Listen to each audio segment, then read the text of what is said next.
Middle of the lineup yesterday, looking for his first hit in the series. 0 for 7 Friday and Saturday combined.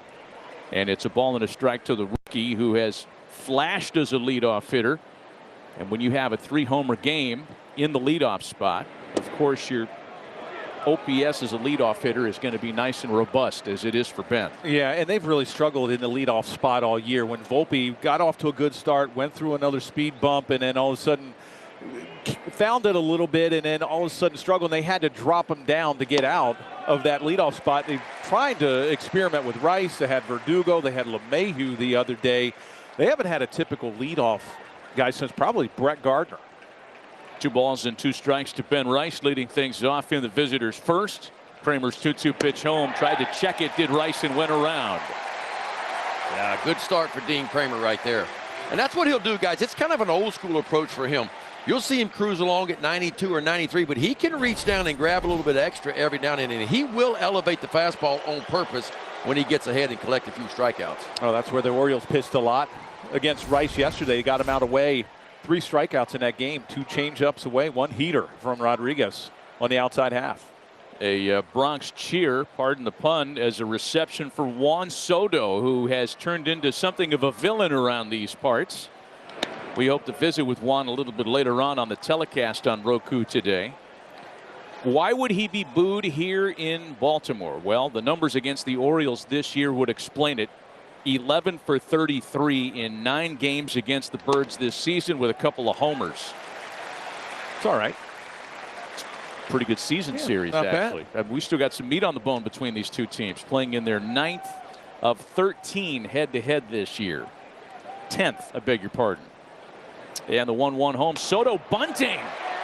Kramer bare hands. Throw to first is in time to get him. Boy, Dean Kramer never lost his cool. Well played. Yeah, he's got a really good internal clock, and Dean Kramer knew just about how much time he had. Now, we saw Soto fake a bunt yesterday, and it's all because of the positioning of the third baseman for the Orioles, but Dean Kramer bounces off, barehanded the ball, and I mean a perfect strike, and just by a toenail gets Soto over at first base. Yeah, pretty impressive, Ben. We've seen that a number of times this year where pitchers will really try to quicken up that play and wind up airmailing it down the right field line. Nice play by Kramer. So 2 gone, bases empty for Aaron Judge. A major league leading 34 homers leading into the break, and he wears one on the shoulder on the very first pitch of the at-bat. And the Yankee fans in the ballpark, and there are usually plenty of them here in Baltimore, don't like what they saw.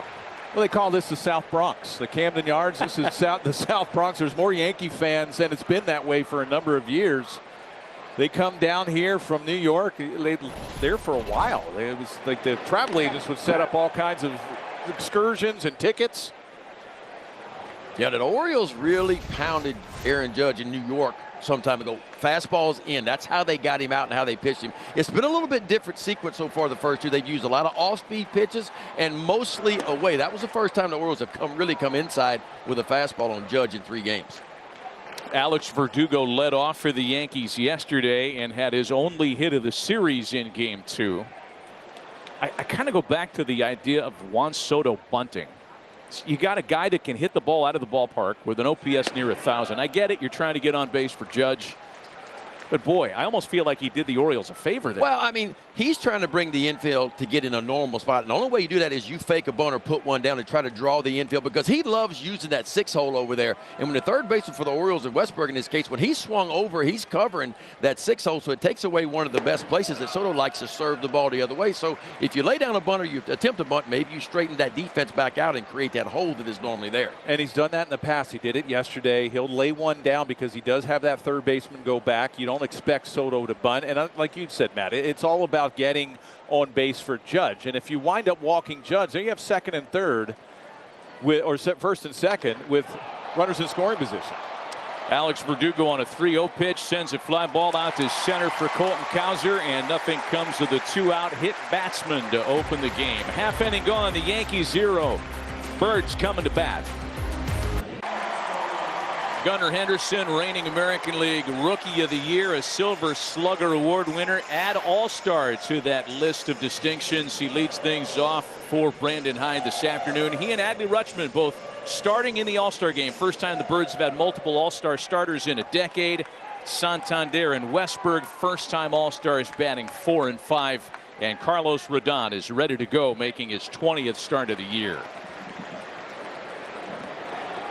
Carlos most recently Tuesday in Tampa took a 5-3 loss to the Rays, and after winning 9 of his first 11 decisions this year, has dropped 5 straight and would love to taste a victory getting into the layoff here starting tomorrow. Yeah, that ERA is what, 10.6 over his last 5 starts. That's how high it's been. Well, that's a pitch right there that he has to start throwing for strikes. See, he's a fastball slider, 4-seam at the top of the zone. The slider he needs to throw for strikes. The numbers there just ridiculous after the last 5 starts. He's given up 28 runs in just 18 innings in those 5 starts. The slider misses off the plate to make it 2 balls and 2 strikes on Gunnar Henderson, who has a couple of hits in the series. Yeah, we talked to Aaron Boone about Rodon early, and he said, look, the numbers don't tell the story. Like, it's not been that bad. Like he said, he cruises along and pitches really well and just seems to make a big mistake every now and then with runners on base. That's kind of what happened to him his last time out against Tampa Bay. Gave up 4 runs there in the first inning and then really settled in and stacked 3 zeros in a row. And that's been the case over this year. The first couple innings, a 9 ERA in that first inning, almost a 6 in the second. And a lot of deep counts in those last 5 starts, a lot of deep counts, a lot of pitches per at bat. Yeah, but you look at the numbers on the year, and it's still really good. I mean, 14 of 19 starts, 3 earned runs or less, and he's got 10 quality starts out of 19 tries. So he's still been really solid. He strikes out Gunnar Henderson on the full count pitch. 1 away for Rodon. Really good slider here, 3-2 slider, and that's his wipeout pitch when he needs a strikeout. He'll climb the ladder, but a really nice pitch. He needs to throw that for a strike. You see the 4-seam fastball a lot, about 50% of the time. The changeup is the pitch that I'd like to see him throw a lot more. He has a good one. He needs that pitch to right-handed hitters, something going away. Everything is in. Slider in, 4-seamer in. He needs that pitch to go away, and that changeup, that circle change, has really good action down and away from a right-handed hitter. There it is right there. And if you look at the whiff percentage out of all his pitches, the changeup has the highest whiff percentage, 50% swing and miss when he throws that pitch. So you wonder why he only throws it about 12% of the time. Ball and a strike to Adley Rutschman, a 2-time All-Star, starting on Tuesday in Arlington. And it's 2 balls and a strike to Rutschman. Adley just 1 for 7 in the series. There are not a lot of big offensive Orioles numbers in the first 2 games of this set, having dropped Fridays and Saturdays. To 3-1 now. Yeah, the Orioles had a really good West Coast swing. I mean, they go out to Seattle, they win 2 or 3, go to Oakland, you win 2 or 3. You come home with some momentum, and all of a sudden you're swept by the Cubs, and then in jeopardy of being swept by the Yankees as well.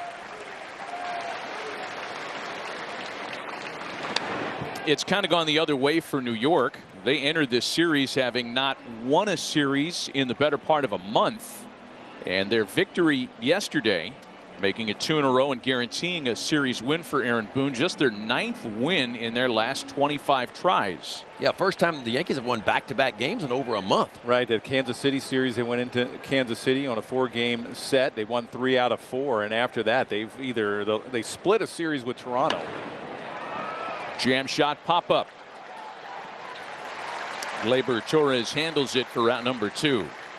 And but don't you think these 2 teams have really mirrored each other, right? I mean, you look at the starting pitching, has not been great with the Yankees, and not a lot of big hits. They've had opportunities, the Orioles in the first couple games, especially against Cole.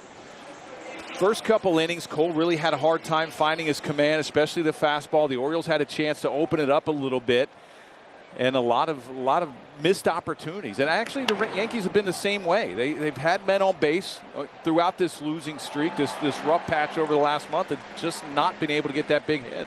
Yeah, I agree. I mean, for the Orioles, I mean, and we talked about this earlier, they were the best hitting team in baseball last year, runners in scoring position. It has not been that way, especially as of late. Matter of fact, this homestand, they're 1 for 31 with runners in scoring position. And that's okay when you're hitting the ball out of the ballpark. And the Orioles lead Major League Baseball in home runs. Yankees are number 2, but the Orioles have only hit 1 home run in this homestand so far, and that's kind of what's hurting their offense. Counts a ball and a strike on Ryan Mountcastle, 3 for 8 in the series.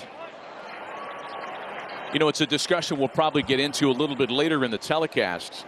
But after the All-Star break, the baseball calendar brings us the trading deadline. And the Orioles, for the last couple of years now, have had that kind of starting pitching need that may or may not get filled by the end of July. They're not the only team looking for starting pitching. And again, that's a discussion we'll have a bit later on today, given some of the injuries that they've dealt with.